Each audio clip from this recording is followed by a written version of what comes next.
Good evening. Welcome to Resource PNG.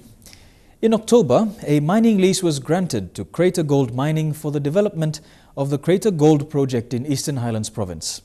The granting of this license signifies a new era for the province as it will now play host to the second underground mine in the country. Mining Minister Byron Chan was on hand to present the mining lease to the developers of this new project. Crater Gold project is located on the border of the Eastern Highlands and the Simbu provinces. This month, the project was granted a mining lease that will now allow the project to commence full small-scale mining stage. The lease was signed in Parliament between Mining Minister Byron Chan, General Manager of Crater Gold Mine, Richard Johnson, Eastern Highlands Governor Julie Soso, and respective landowners. Exploration at Mount Crater has been ongoing for the last 30 years. During this time, it is estimated that over 40 million kina has been spent on this project alone. Compared to other mining projects in PNG, Crater Gold is considered a small project. However, this project is significant as it will be the second underground mining project in the country. The approval follows an extensive mining lease application process through the Mineral Resources Authority and then followed by a recommendation by the Mining Advisory Council to have the lease granted.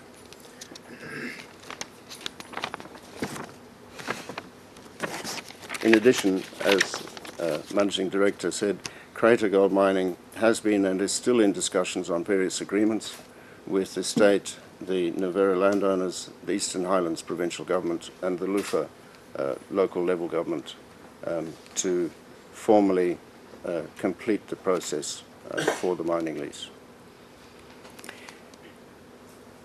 Exploration has been taking place in Crater Mountain now for many years. We mentioned 1994, but there was activity in the area going back to the 1980s, so in fact there's been close to 30 years of exploration there. And a number of companies have come and gone, but Crater Gold Mining and its 100% owned subsidiary Anomaly Limited have been the ones who have taken that major step forward to actually turn it into a viable project. As the Honourable Minister stated, the project is very small compared to some of the country's other mines, but because the mine development is in a relatively high-grade gold area, the environmental impact will be very small. And importantly, as also mentioned, a key objective of our mining operation is to use any surplus funds generated for ongoing exploration in and around Crater Mountain so as to lead to a sustainable mining project. Despite the project's small scale, we regard it as a major step forward in the mining industry for Papua New Guinea, as it could be a template for other new small-scale mines in the country. Something which the country has the geological potential for, but it remains an elusive goal due to the high logistical cost barriers. In an environment where raising finance is as difficult as it has ever been for junior mining companies, many other exploration companies have either stopped spending or pulled out of Papua New Guinea altogether. Crater Gold Mining has kept its focus and maintained its activity in PNG. This persistence has culminated in the grant of this mining lease today, an action that will lead to the benefit of all those here and the community we operate in. We have on site the majority of the equipment that is required to commence operations. We have conducted a certain amount of underground exploration, so we have a good understanding, and a lot of drilling, we have a good understanding of what we have ahead of us. As a result, Minister, I'm pleased to advise that Crater Gold Mining, the high-grade zone gold project, will be the next operating mine in Papua New Guinea. According to Mining Minister Byron Chan, based on current gold prices, Crater Gold will generate revenue in excess of 49.5 million kina during its project's life. I'm pleased to announce the grant of Mining Lease 510 to the applicant, Crater Mountain Limited, for a 5-year period following the recommendation of the MAC, Mining Advisory Council. The Crater Mountain has obtained the necessary approvals from the Department of Environment and Conservation. They have been granted the environmental permit, EPL 28, on 8th of October 2014 for a period of 5 years, commencing 4th June of this year. The Crater Mountain prospect has been a subject of intense exploration since the tenement was first granted in 1994. The exploration program has been undertaken in conjunction with ongoing work in close association with the local landowners. Crater Mountain Limited has submitted a proposal for development to develop a low-impact, small-scale underground mine project with the Crater Mountain high-grade zone at Nevera Prospect, located in tenements EL 1115 and EL 2249 in the Eastern Highlands Province and the Chimbu Province. I note that the Crater Mountain have spent in excess of 11 million in their ongoing exploration work programs and committed Australian 3.3 million as the initial capital cost to get the mine into production. The project will generate a net revenue of 49.5 million during the life of the mine, and based on the gold price of 1,250 ounces. The life of the mine net profit is projected at 13.2 million, given a net cash flow of around 13.2 million. The project will generate, Crater Mountain will use its revenues from the mine to further fund the underground exploration activity within the 1115 EL, and it is a very prospective tenement and has a great potential for a significant resource. The small-scale underground operation proposed by Crater Mountain is a valuable project based on the financial analysis. The project is minuscule in size compared to other mine projects in Papua New Guinea, but for a certain class which is not seen in PNG. The community is very supportive of this project, as this will bring development and prosperity into the area. There will be minimal damages to the environment as per their proposal for the development, and the footprint will be minimum. It is my and my government's intention to support the mining prospects such as Crater Mountain, which will offer Papua New Guinea a significant new development and social, educational and economic advancement opportunities. For Eastern Highlands, where Crater Gold is located, benefits for the local community are soon expected to commence. These sentiments were expressed by Eastern Highlands Governor Julie Soso. On behalf of the people of Eastern Highlands and on behalf of the people from our Lufa electorate, that's where the gold mine is, in our Unavi local level government council. So it's in our Unavi local level government council, one of the 3 local rural local level government council in our Lufa electorate. And it's exciting and it's a blessing to see that this the mining lease has now come forth, and the signing of the mining lease at last is achieved, and it's an achievement now for the people of Eastern Highlands and Lufa now. We have been waiting for so long to get the mining lease, the mining license, the anomaly. Our developers, they have been also waiting, and they've been, all the landowners also have been waiting for this thing to happen. The whole people of Eastern Highlands, all of them had been participating, also helping the landowners to see the realization of the mining go ahead.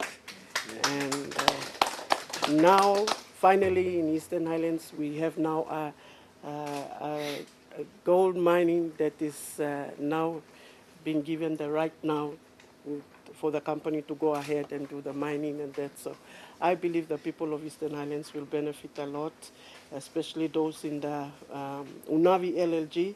It's very remote. They still need road infrastructure, good road infrastructure.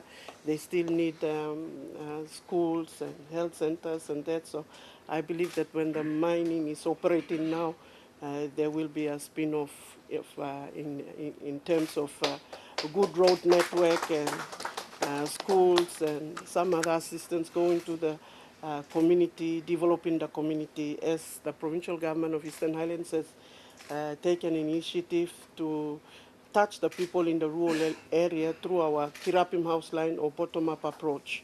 So that's where, partnering with Anomaly, I believe the people of Unavi LLG and the Lufa District and Eastern Highlands Province will benefit a lot. You're watching Resource PNG. After the break, we speak to Crater Gold PNG General Manager Richard Johnson.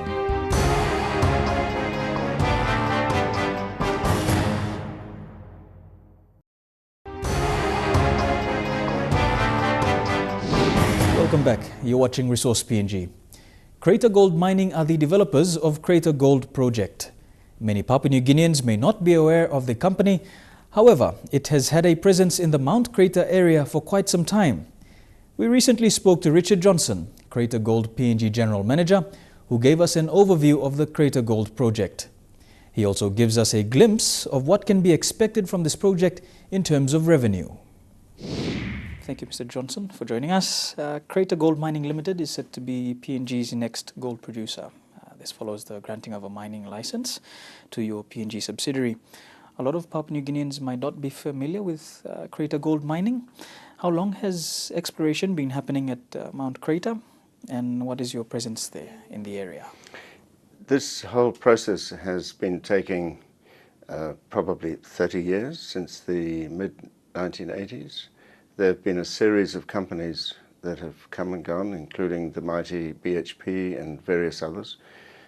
Crater Gold Mining came on the scene in 2008 and has done a lot of exploration work, and in late 2012 decided, because of the financial situation and difficulty in raising money, that it wanted to investigate what it calls now the high-grade zone. And what we have today is the culmination of all of that work, where the high-grade zone has justified itself to go into small-scale production with the grant of this mining lease.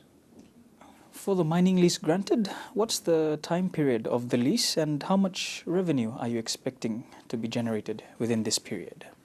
The current grant is for a period of 5 years.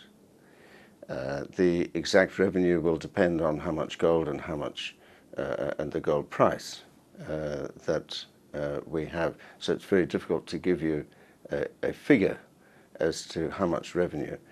But in approximate terms, we're looking at approximately 50 million kina. Are you able to give us a time frame on when the project will commence and when construction or production will start? The scale of our operation will be very small, and because of that, we actually have on site most of the equipment that we need to start production. We're currently sourcing additional equipment, but to answer your question, we will be in small-scale production very quickly once we actually start the process. We understand the project will be an underground mine. Can you tell us what safety measures Crater Gold has taken to ensure that the project is safe and risks and hazards are reduced during the operation of the mine?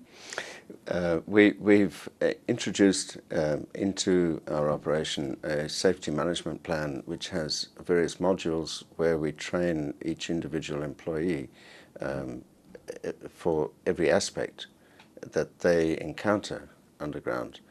And in terms of what do we bring from other countries, I have personally 45 years experience in underground mining. I have a certified mine manager certificate of competency. My project manager at Crater has also a mine manager's certificate of competency from Australia. And between the two of us, we have more than 80 years experience underground. We also have 3 very experienced Papua New Guinean nationals who have worked for us previously at mines like Tolokuma or Oktedi, who have also between them something like 50 years of underground experience. So we do care very much for the people that we employ. Once the operations begin, are you able to give us an estimate production on the forecast that you expect from the mine? And are you also able to describe the quality of the gold that exists within the area? Certainly.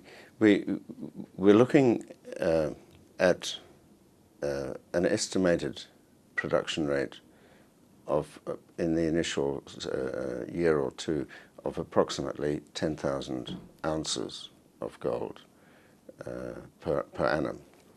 The grade of the gold underground is very high. The gold occurs in natural veins, very narrow veins, but it occurs as free gold. And so when we mine these veins, we will extract as little rock as possible for as much gold as possible and have the least environmental impact. You're watching Resource PNG. Don't go away. We'll be back with more right after these messages.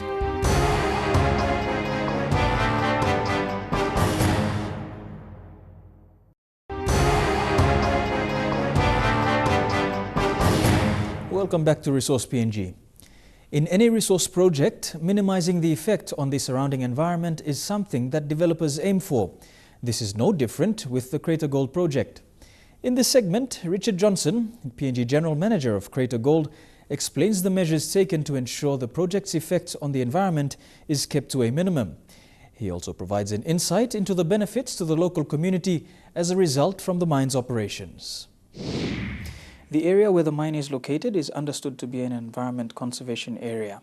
Will these areas be affected by the operations of the mine? It's true. The mining lease falls within what is known as the Crater Mountain Wildlife Management Area. However, the area of the mining lease itself is 1.6 square kilometres. The area of the wildlife management area is almost 3,000 square kilometres. So we have a very, very small footprint. And also our footprint is within an area that has already had natural habitation, agriculture and local development. The predominant part of the wildlife management area falls a lot to the south of us in the very mountainous Crater Mountain region. Are you able to describe the process involved in getting this mine license approved? Absolutely. The whole process of applying for a mining lease is that the company must submit what is called a proposal for development to the Mineral Resources Authority. The Mineral Resources Authority then appoints 2 different departments. One is their Technical Assessment Division and the other one is their Mining Wardens Division. And the Technical Assessment Division looks at the technical and financial feasibility of the project. The mining warden looks at the social impact of the project and gauges the feelings of the local people. The other important input comes from the Department of Environment and Conservation. Without an environment permit, you cannot get a mining lease. So those two go hand in hand. And the final prerequisite is that we enter into what is known as a compensation agreement with the local landowners so that their rights are protected. What will the benefits be for the local community within the area where Mount Crater is located? Absolutely. Part of what we're doing with the compensation agreement, there's a parallel agreement being negotiated with the local landowners and the community, what we call a business development agreement, where opportunities that may arise from the mining operation will first be offered to the community to participate in. The mine shares a border with Simbu Province. Will part of the border be explored and included in operations of Crater Gold? It's as part of our ongoing exploration process, absolutely.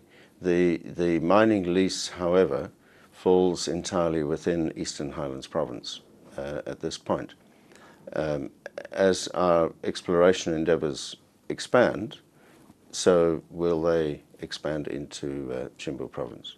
After this initial mine lease expires in 5 years, will Crater look to apply for an extension? I would like to hope so, because as a mining engineer, 5 years is a very short space of time. If you take the example of another mine here in this country, Tolokuma, for instance, Tolokuma started life in 1996. It had a very short lifespan of probably 3 or 4 years. It's been going now for 18 years. They've now taken out probably 1 million ounces of gold, and Tolokuma still has a life ahead of itself. So I would like to say that, yes, the geology tells me that at Crater and our project, we will have life beyond 5 years. Is there anything else you'd like to share with our viewers?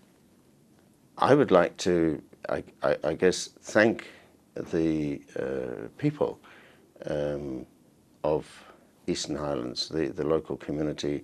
I would also like to thank the government and the huge efforts and cooperation that they have put into making this happen. What we're doing is we're developing what could become a template for future operations in Papua New Guinea. Papua New Guinea is beset with huge logistical problems, very mountainous. It's very costly for people to do work here. However, it is endowed very richly with geological minerals. If we can demonstrate that we can generate a small operation with little capital, then it can be done elsewhere in Papua New Guinea. And that brings us to the end of this edition of Resource PNG. If you want to know more about the program, please email us. Our address, resourcepng@emtv.com.pg. You can also view this edition online by going to www.emtv.com.pg, where you will find a link to the Resource PNG page. Thanks for your company. Until the next time, I'm Meribatulo. Have a pleasant evening.